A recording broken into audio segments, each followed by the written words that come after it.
ಫೋನನ್ನು ಕಿವಿಯ ಬಳಿ ಇಟ್ಟುಕೊಂಡವನು ನೀನು ಯಾಕೆ ಕಾಲ್ ಮಾಡಿದೆ ರೂಢಾಗಿ ಕೇಳಿದ.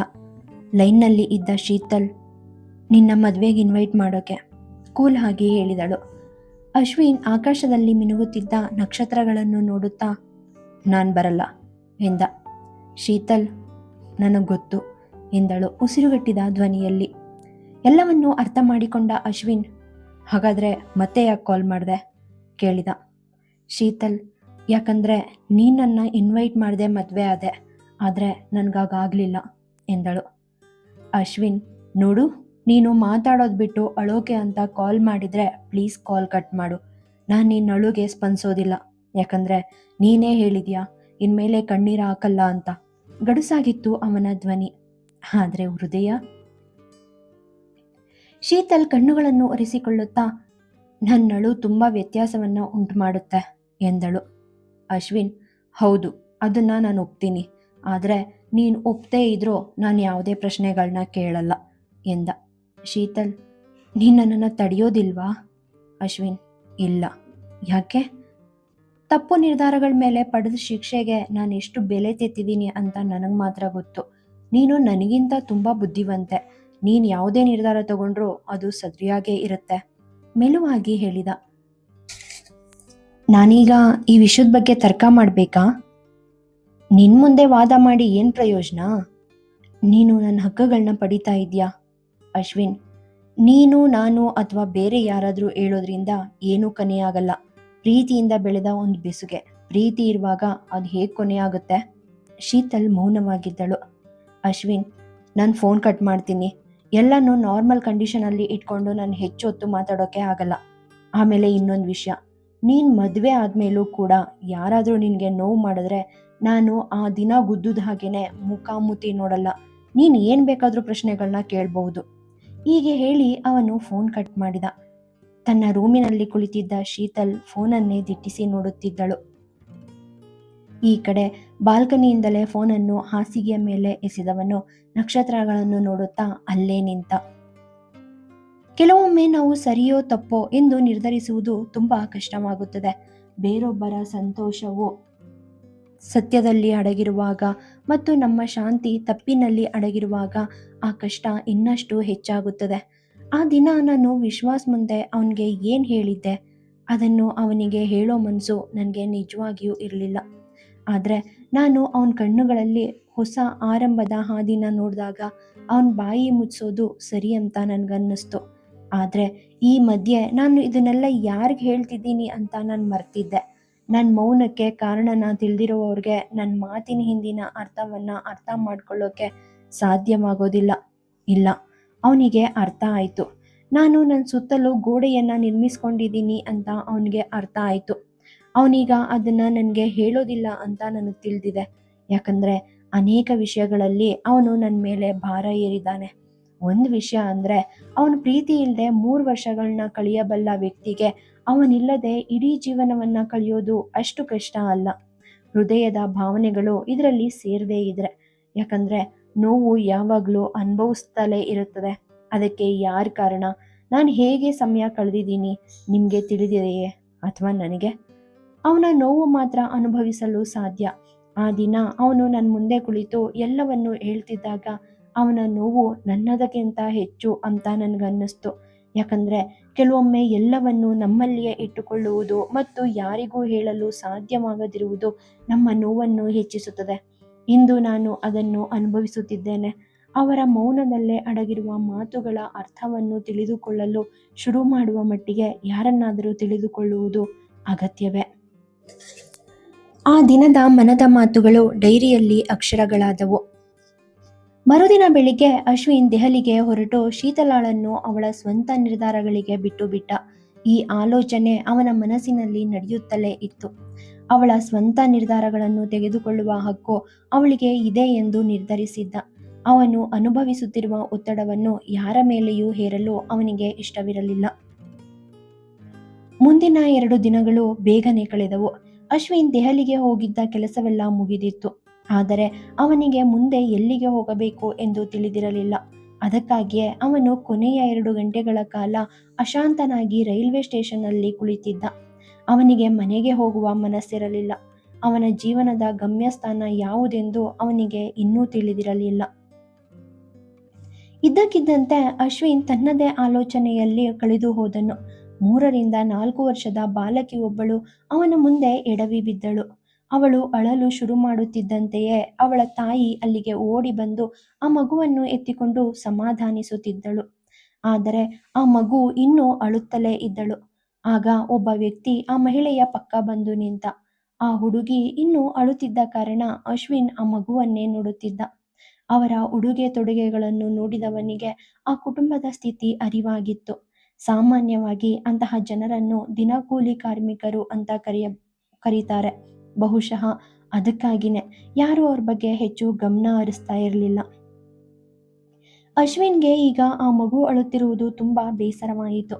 ಆದ್ದರಿಂದ ಅವನು ಮೇಜಿನ ಹಿಂದೆ ಕುಳಿತು ಹುಡುಗಿಯನ್ನು ನೋಡಿ ನಗುತ್ತಿದ್ದ. ಆಗ ಒಬ್ಬ ವ್ಯಾಪಾರಿ ತನ್ನ ಕೈಯಲ್ಲಿ ಚಿಪ್ಸ್ ಪ್ಯಾಕೆಟ್ಗಳನ್ನು ನೇತು ಹಾಕಿಕೊಂಡು ಅವನ ಮುಂದೆ ಹಾದು ಹೋಗುತ್ತಿದ್ದ. ಅಶ್ವಿನ್ ಅವನನ್ನು ತಡೆದು ಅವನಿಂದ ಒಂದು ಚಿಪ್ಸ್ ಪ್ಯಾಕೆಟ್ ಖರೀದಿಸಿ ಆ ಹುಡುಗಿಯನ್ನು ಬರುವಂತೆ ಸನ್ನೆ ಮಾಡಿದನು. ಸ್ವಲ್ಪ ಹೊತ್ತು ಅಶ್ವಿನ್ನನ್ನೇ ನೋಡುತ್ತಿದ್ದ ಆ ಹುಡುಗಿ ಅವನ ಕೈಯಲ್ಲಿ ತಿಂಡಿಯ ಪೊಟ್ಟಣವನ್ನು ನೋಡಿ ತನ್ನ ತಾಯಿಯ ಮಡಿಲಿಂದ ಇಳಿಯಲು ಕಷ್ಟಪಡುತ್ತಿದ್ದಳು. ಅವಳು ಅವಳ ಅಮ್ಮನಿಗೆ ಒತ್ತಾಯಿಸುತ್ತಿದ್ದಳು ಇಳಿಸುವಂತೆ. ಅವಳ ತಾಯಿ ಅವಳನ್ನು ಕೆಳಗೆ ಇಳಿಸಿ ಕೈಯಲ್ಲಿ ಹಿಡಿದುಕೊಂಡು ನಿಂತಳು. ಆದರೆ ರೈಲ್ ಬರುವ ಸದ್ದಾಯಿತು. ಆ ಟ್ರೈನ್ಗೆ ಹೋಗುವ ಪ್ರಯಾಣಿಕರು ಪ್ಲಾಟ್ಫಾರ್ಮ್ನಲ್ಲಿ ಸೇರಲು ಶುರು ಮಾಡಿದರು. ಆದರೆ ಅಶ್ವಿನ್ ಇನ್ನೂ ಆ ಹುಡುಗಿಯನ್ನೇ ನೋಡುತ್ತಿದ್ದ. ಅಶ್ವಿನನ್ನೇ ನೋಡುತ್ತಿದ್ದ ಆ ಹುಡುಗಿ ರೈಲು ಪ್ಲಾಟ್ಫಾರ್ಮ್ಗೆ ಬರುತ್ತಿದ್ದಂತೆ ತನ್ನ ತಾಯಿಯ ಕೈಯನ್ನು ಬಿಟ್ಟು ಅಶ್ವಿನ್ನತ್ತ ಓಡಿ ಬಂದಳು. ಆದರೆ ಮುಂದಿನ ಕೆಲವೇ ಕ್ಷಣಗಳಲ್ಲಿ ಆ ಹುಡುಗಿಯ ತಂದೆ ತಾಯಿ ರೈಲಿನ ಮುಂದೆ ಕಂಬಿಗಳ ಮೇಲೆ ಹಾರಿದರು. ಅಲ್ಲಿ ಸಮಯವೇ ನಿಂತಂತೆ ಎಲ್ಲವೂ ಸ್ತಬ್ಧವಾಗಿ ಹೋಯಿತು. ನೋಡುತ್ತಿದ್ದ ಎಲ್ಲರೂ ಒಂದು ಕ್ಷಣ ಉಸಿರಾಡುವುದನ್ನು ಮರೆತಿದ್ದರು. ಆಕ್ಸಿಡೆಂಟ್ ಅದು ತುಂಬಾ ನೋವಿನಿಂದ ಕೂಡಿತ್ತು. ಎಲ್ಲರೂ ಒಳಗೊಳಗೆ ನಡುಗುತ್ತಿದ್ದರು. ಅಶ್ವಿನ್ ತನ್ನ ಜಾಗದಿಂದ ಎದ್ದು ನಿಂತ. ಅದೇ ಹುಡುಗಿ ಅಶ್ವಿನ್ ಕೈಯಲ್ಲಿ ಇದ್ದ ಪ್ಯಾಕೆಟ್ ಅನ್ನು ಪಡೆದು ಹಿಂದೆ ನೆರೆದ ಜನಸಮೂಹವನ್ನೇ ನೋಡುತ್ತಾ ನಿಂತಳು. ಅದೆಷ್ಟು ದಿನದಿಂದ ಆ ಮಗು ಹಸಿದಿತ್ತೋ ಆ ದೇವರೇ ಬಲ್ಲ. ಪ್ಯಾಕೆಟ್ ತೆರೆದು ತಿನ್ನಲು ಶುರು ಮಾಡಿದಳು. ಆ ಒಂದು ಕ್ಷಣದಲ್ಲಿ ಎಲ್ಲರಿಗೂ ಆ ಹುಡುಗಿಯ ಬಗ್ಗೆ ಕರುಣೆ ಬಂತು. ಆದರೆ ಅವಳ ಬಟ್ಟೆಗಳನ್ನು ನೋಡಿ ಯಾರಿಗೂ ಅವಳನ್ನು ನೋಡಿಕೊಳ್ಳುವ ಮನಸ್ಸಾಗಲಿಲ್ಲ. ಭಯಭೀತಳಾದ ಹುಡುಗಿ ನಿಂತ ರೈಲಿನ ಬಳಿಗೆ ಬಂದ CRPF ಯೋಧರ ಮುಂದೆ ಜಮಾಯಿಸಿದ ಗುಂಪನ್ನು ನೋಡಿ ಅಳಲು ಶುರು ಮಾಡಿದಳು. ಅಶ್ವಿನ್ ಅವಳನ್ನು ತನ್ನ ತೋಳುಗಳಲ್ಲಿ ಎತ್ತಿಕೊಂಡು ತನ್ನ ಎದೆಗೆ ಅಪ್ಪಿಕೊಂಡ. 2 ವರ್ಷಗಳ ನಂತರ ಸ್ಟೇಜ್ ಮೇಲೆ ನಿಂತಿದ್ದ ಆಂಕರ್, ನಮಸ್ಕಾರ ಸ್ನೇಹಿತರೆ, ನಾನಿವತ್ತು ಈ ಕಾರ್ಯಕ್ರಮಕ್ಕೆ ಆಹ್ವಾನಿಸುತ್ತಿರುವ ವ್ಯಕ್ತಿ ಅವ್ರಿಗೆ ಯಾವುದೇ ವಿಶೇಷ ಪರಿಚಯದ ಅಗತ್ಯ ಇಲ್ಲ.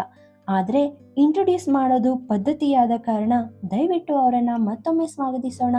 ಮಿಸ್ಟರ್ ಅಶ್ವಿನ್ ಪುರೋಹಿತ್ ದೊಡ್ಡ ಧ್ವನಿಯಲ್ಲಿ ಅನೌನ್ಸ್ ಮಾಡಿದಳು. ಇದ್ದಕ್ಕಿದ್ದ ಹಾಗೆ ಆ ಸಭಾಂಗಣದಂತಹ ಸ್ಥಳವು ಚಪ್ಪಾಳೆಗಳಿಂದ ಪ್ರತಿಧ್ವನಿಸಿತ್ತು. ಅದರೊಂದಿಗೆ ಕ್ಯಾಮರಾ ಅಶ್ವಿನ್ ಕಡೆಗೆ ತಿರುಗಿತು. ಅವನು ಯಾವಾಗಲೂ ಕಾಣುವಂತೆಯೇ ಕಾಣುತ್ತಿದ್ದ.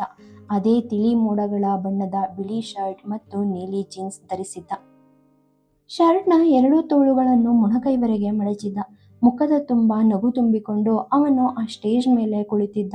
ಆ ನಗು ಯಾವಾಗಲೂ ಅವನ ಮುಖದಲ್ಲಿ ಆಕರ್ಷಣೆಯ ಕೇಂದ್ರ ಬಿಂದುವಾಗಿತ್ತು. ಅಶ್ವಿನ್ ತನ್ನ ಹಳೆಯ ಶೈಲಿಯಲ್ಲೇ ಎಲ್ಲರ ಮುಂದೆ ಕಾಣಿಸಿಕೊಂಡನು. ಕಾರ್ಯಕ್ರಮವನ್ನು ಆಯೋಜಿಸಿದ್ದ ಹುಡುಗಿ ಚಿತ್ರ, ಸರ್, ನೀವು ನಮ್ಮ ಪ್ರೋಗ್ರಾಮ್ಗೆ ಬರಬೇಕಂತ ನಾವು ತುಂಬ ಟೈಮಿಂದ ವೇಟ್ ಮಾಡ್ತಾ ಇದ್ವಿ ಎಂದು ನಕ್ಕಳು. ಅಶ್ವಿನ್ ಮತ್ತೊಮ್ಮೆ ಕೈ ಜೋಡಿಸಿ ನಗುತ್ತಾ, ಅಂದಹಾಗೆ ನಾನು ಸಾಮಾಜಿಕ ಮಾಧ್ಯಮಗಳಿಂದ ತುಂಬ ದೂರ. ನನ್ನ ಅಕೌಂಟ್ನ ಸಾಮಾನ್ಯವಾಗಿ ಬೇರೆಯವ್ರು ನೋಡ್ಕೊಳ್ತಾರೆ. ನಾನು ನಿಮ್ಮ ಕಾರ್ಯಕ್ರಮಕ್ಕೆ ಬರೋ ಬಗ್ಗೆ ಮಾತಾಡಿದ್ರೆ ನಾನು ಜನರು ಮುಂದೆ ಕುಳಿತು ಈ ರೀತಿ ಮಾತಾಡ್ತಿರೋದು ಇದೇ ಮೊದಲು ಎಂದು ನಕ್ಕ. ಸರ್, ಪೀಠಾಧ್ಯಕ್ಷ ಆಗೋದ್ರಿಂದ ಗಾಡ್ ಫಾದರ್ ಆಗೋವರೆಗೆ ನಿಮ್ಮ ಪ್ರಯಾಣ ಹೇಗಿತ್ತು ಹೇಳಬಹುದಾ ಎಂದು ಕೇಳಿದಳು.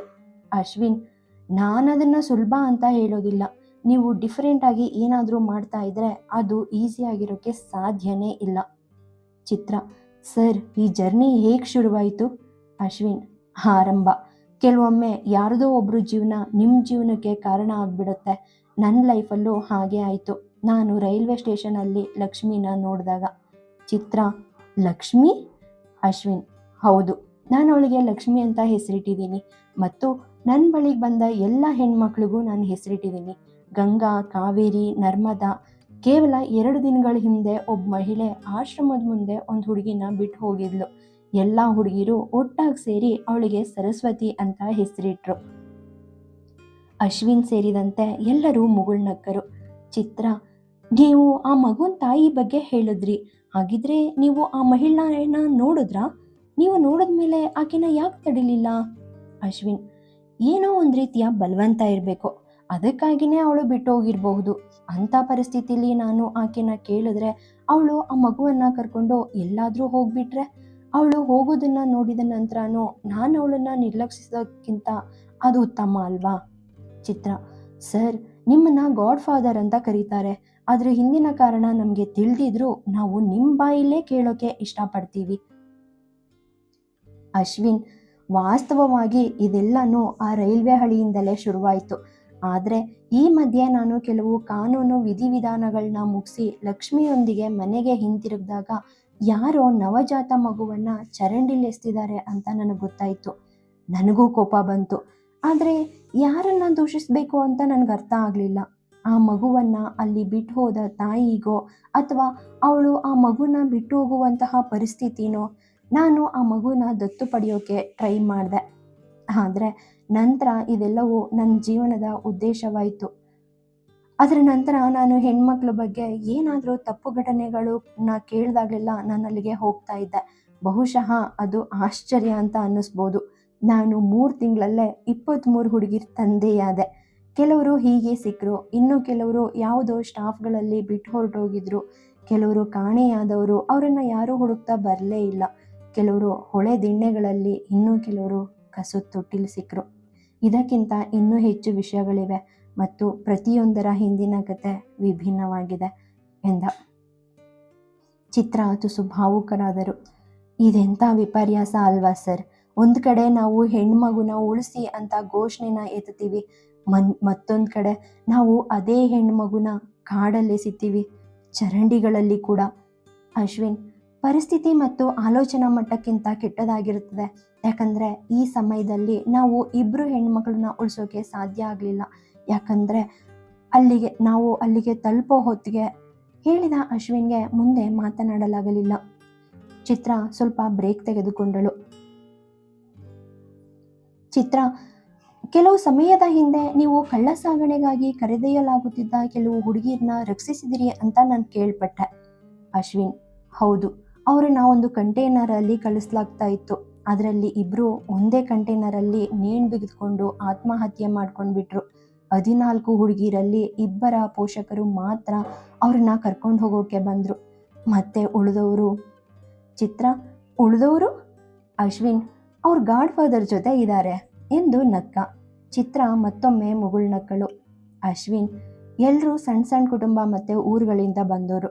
ಆದ್ರಿಂದ ಈಗ ಎಲ್ರಿಗೂ ತಮ್ಮ ಸ್ವಂತ ಕಾಲಿನ ಮೇಲೆ ನಿಲ್ಲೋಕೆ ಕರಕುಶಲ ವಸ್ತುಗಳ ಬಗ್ಗೆ ತರಬೇತಿ ನೀಡಲಾಗ್ತಾ ಇದೆ.